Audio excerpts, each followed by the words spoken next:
Hi everyone, I'm Lotte Steenbrink. Welcome to my short talk on tools that spark joy, lessons learned from the Rust ecosystem that can be adopted elsewhere. So I'm Lotte, I'm a software engineer. I've previously or mainly worked in IoT, constraint networks, and embedded systems-ish. I've dabbled in the IETF for some network standards, protocol standardization. And all of that means that I've mainly written C and C++ in my professional and academic life. That's until last year when I joined a company called Ferris Systems. And Ferris Systems is a consultancy for everything around the programming language Rust. And apart from our day-to-day work, we also published an open source tooling suite called knurling-rs that we use in our embedded systems, Rust for embedded systems trainings, and also just our day-to-day work because we published that because we wanted to share it with the world, and also because that's just how we do things. And when I switched to Rust last year, I found that the tooling somehow manages to just build trust and reduce friction and also fear and spark joy. And that kind of made me wonder, I would have loved to have that experience learning C and then switching to C++ as well. And it made me wonder, what is it that this tooling gets right? And how can that maybe also be applied to stuff or to other environments? So that's what we're going to explore in the next 15 minutes. To do that, we're first going to look at some built-in Rust tools and then also some third-party open source tooling. And in the end, we're going to deduct some lessons learned from what we've seen, what they do to make their tooling accessible. But first, let's talk about what Rust actually is. Well, so if you ask me for a technical summary in one sentence, I'd say something like, Rust is a systems programming language that's optimized for speed, memory safety, and fearless concurrency.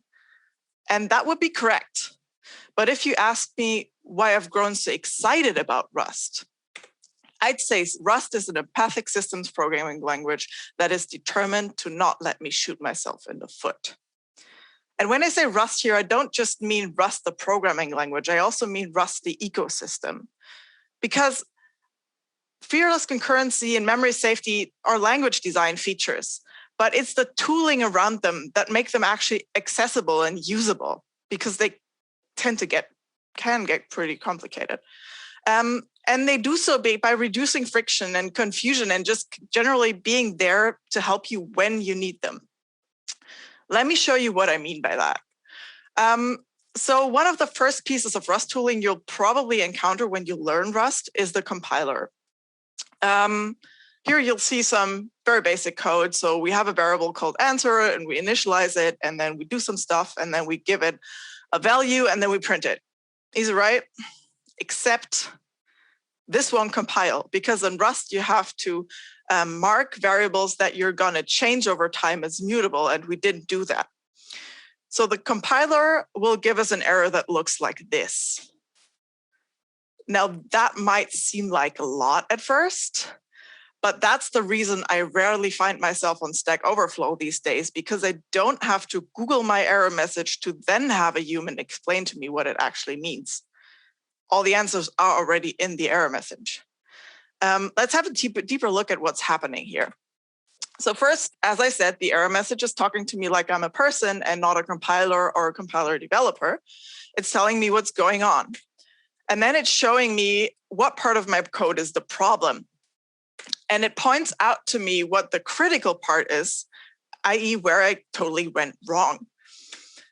And then it goes on to suggest a solution that I can just copy and paste into my code, and then it'll compile.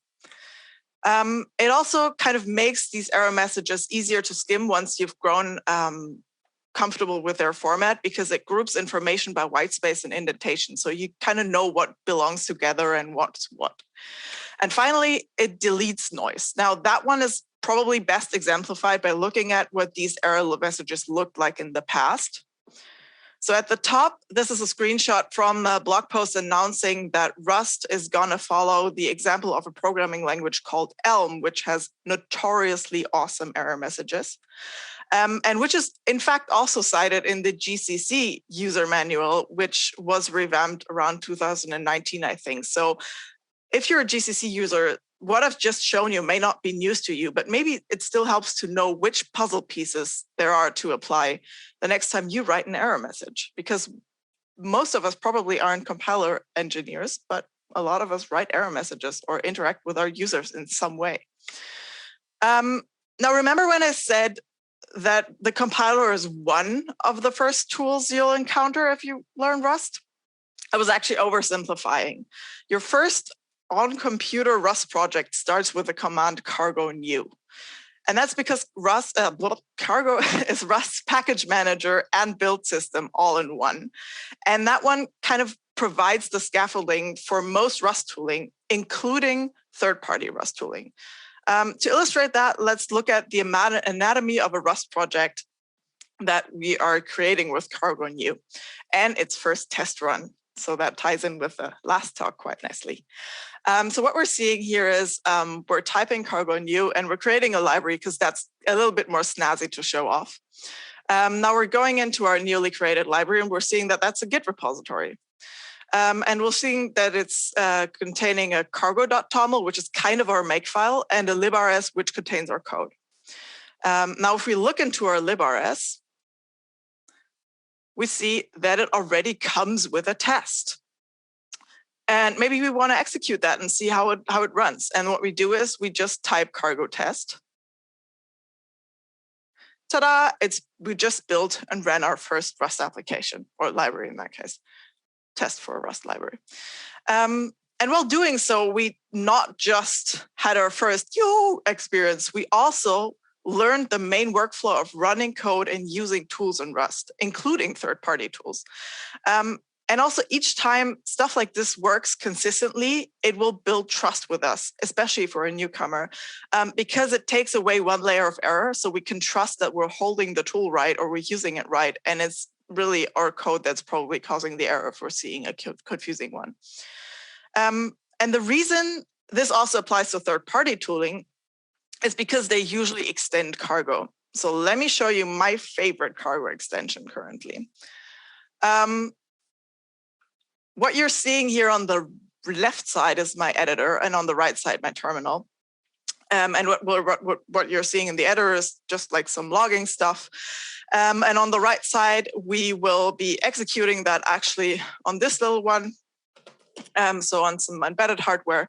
But the tooling part I want to show off here is a thing called cargo watch, which watches your repository for any changes. And every time you press save, it'll recompile your application and, in our case, flash and run the code anew on our target, which is quite nice for like rapid figuring stuff out and testing. So yeah, let's look at that. Oh, nice. It's blurry. Well, what you should be seeing is that we're typing cargo install cargo watch here. So that's installing it. And now we're instructing, there we go. Now we're instructing cargo watch to watch our repository and then execute our binary whenever something changes.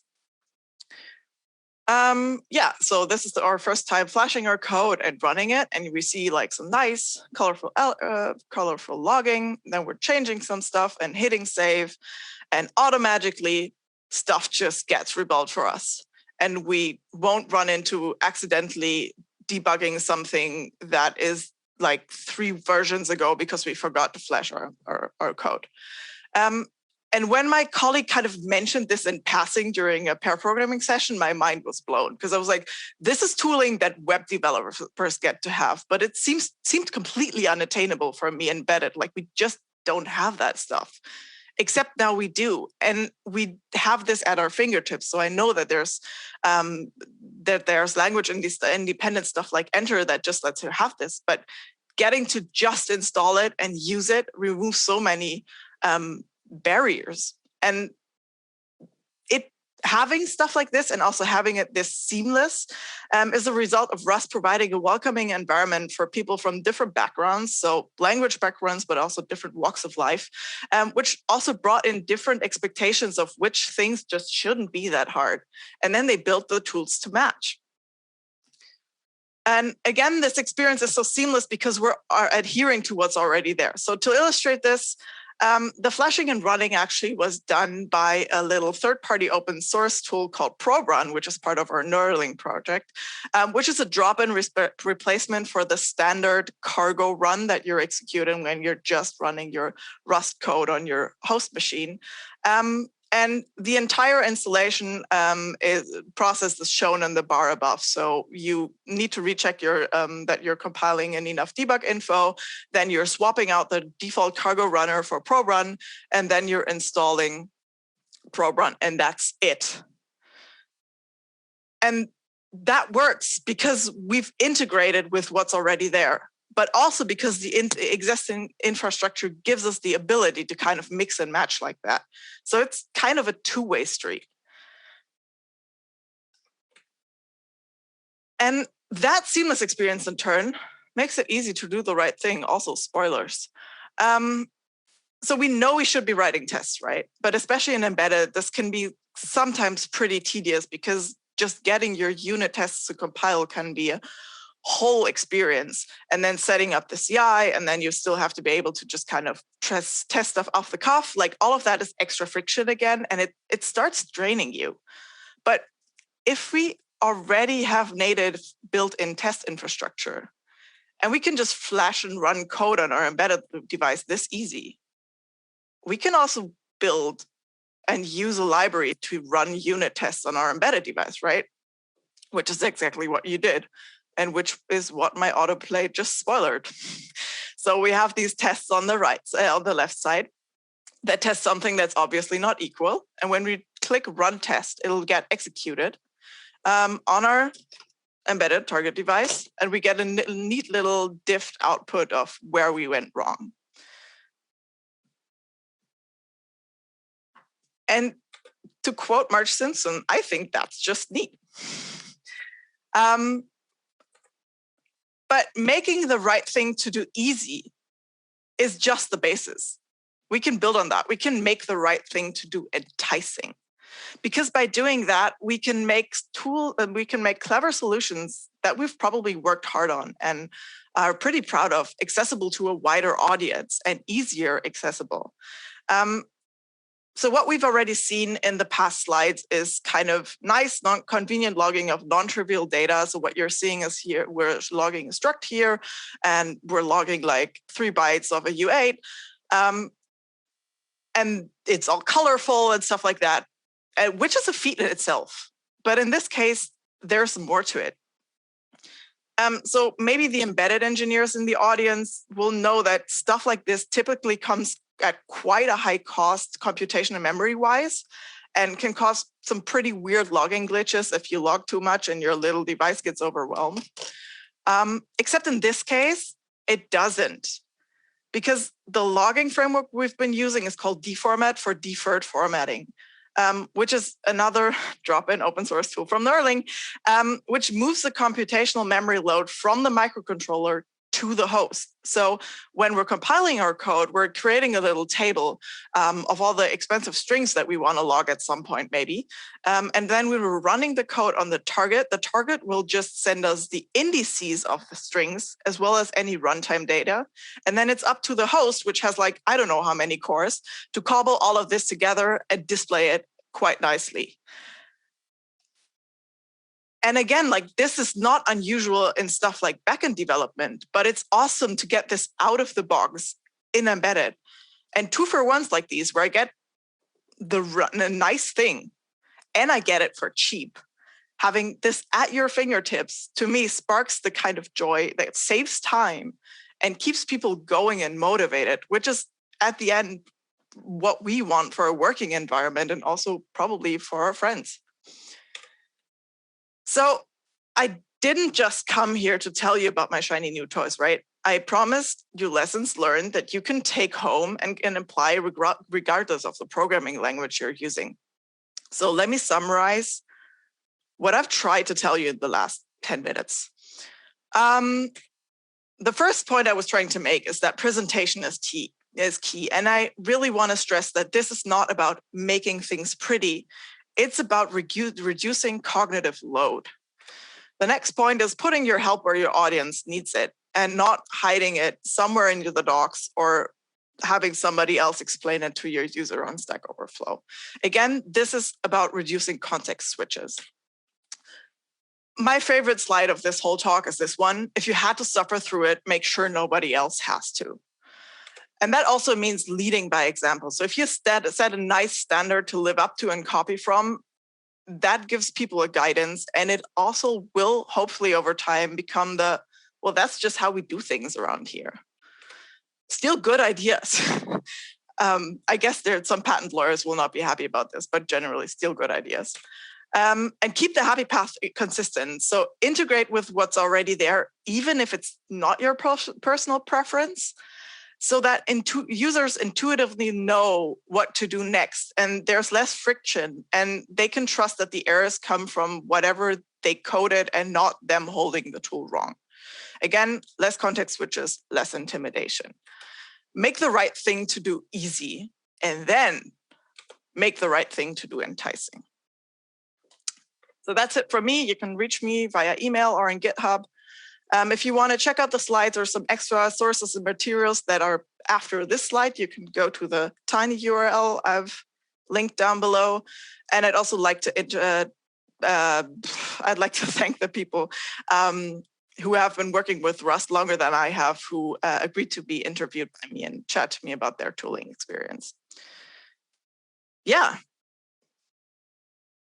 All right. Not sure if there are any questions. My main issue with Rust is the lack of support from IDEs like Visual Studio. Ooh, interesting.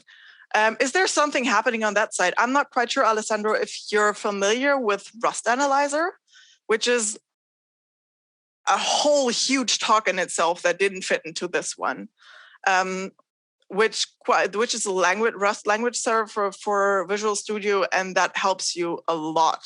So the little run test button you saw is actually from Rust Analyzer, but that's like the smallest awesome thing it can do. Does that help? I think part of the Rust Analyzer story is also that it started as kind of a scrappy effort. Like, we don't have the funds to like build our own IDE, so we're going to integrate with one. But it's a third-party effort. Next question is from Andrew. For a project that is using C++, can some Rust be introduced? Yes, as far as I know, they can interface, and that's actually also what's advised. So please don't rewrite your huge C++ application in Rust from scratch. Yeah.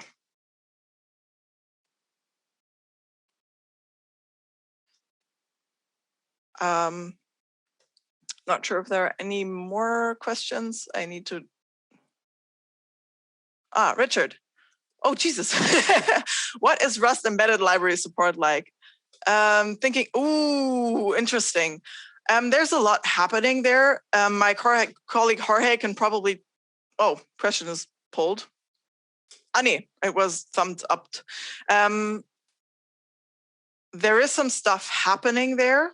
To be honest, I haven't worked with any IP stacks yet, but there are some in the works.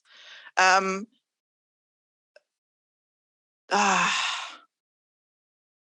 getting in my head because I know that somebody is probably able to answer this better than I am. The short answer is we're working on it, but there is still some support needed. You can check out, wait, let me just do that. Let me link. Am I still sharing my screen? I am.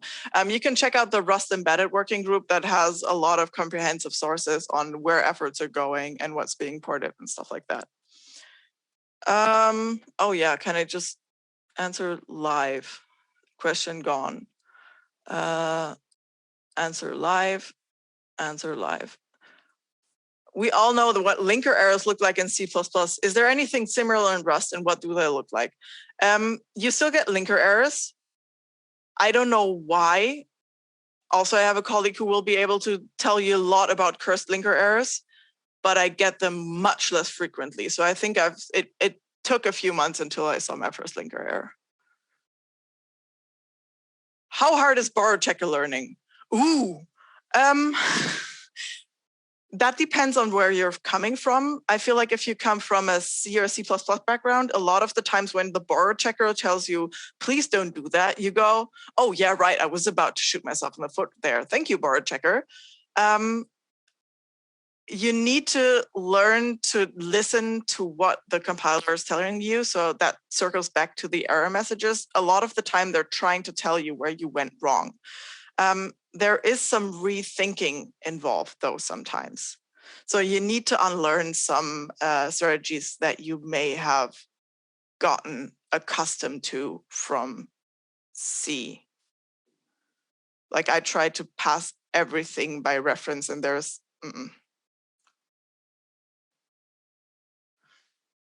all right. Let's see if there's more questions. I'm just going to quote from the chat now. One of my favorite things about Rust is how clear the learning materials are, following the book. Oh, yes. Yes, exactly. That's like the same thing about that's the book is kind of part of the tooling. So if people from Rust stations, I don't even know how to pronounce it, talk about books, what they actually mean is websites. And they have this big book that that introduces you to the language, and it's usually quite friendly and quite assuming that you don't know stuff and you don't have to extra Google stuff. Richard says, I've been toying with the idea of using Rust more, and the idea of using it on my embedded project with auto reload will save me the compile / test cycle. Exactly. Like, it's probably not feasible if you're like a person who saves a lot and like developing a big feature, but especially if you're kind of tweaking out small kinks, like stuff like this is a time saver. Oh, there should be one more question. I'm sorry. If you want to make an emulator, how much Rust would put in the way of very low level? I'm going to have to reread that one. What do you mean by put in the way? Oh, build time. How much Rust would put in the way of very low level memory management, like using unions or byte ordering? So generally, Rust is designed as a systems programming language, so you can go as low as you want to. I'm not quite sure if I understand your question correctly. And somebody else is asking, how do build times compare to C++? Build times are actually kind of an Achilles heel. I don't know if I'm qualified to give a comprehensive comparison of that, but that is something Rust is working on, and I would guess that there is,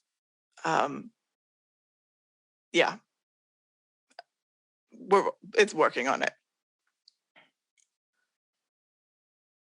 Oh, exactly. Well, thank you, Sierra. So as Alessandro clarified its question as how much would Rust interfere with me wanting to do low-level memory management? And Sierra says, with the unsafe keyword, probably you can pretty much do anything. Just remember, it can be unsafe, which if deliberate is fine. Rust just doesn't have it as its default. Exactly. So that's a really good point. So you can do whatever you want to, and sometimes you do have to do unsafe stuff. So, but you have to mark it explicitly. Also, a lot of the times I felt like I was trying to do like, oh yeah, you just have to do that optimization tweaks that I picked up along the way in my C programming learning. And when I was trying to do that in Rust, my colleagues kind of started to scold me and were like, no, you're trying to optimize where you don't even have to optimize, because yeah. So the answer, I guess, is it depends.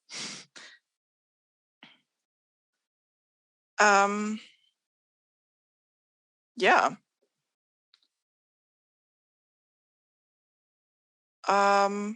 Any more? I don't think so.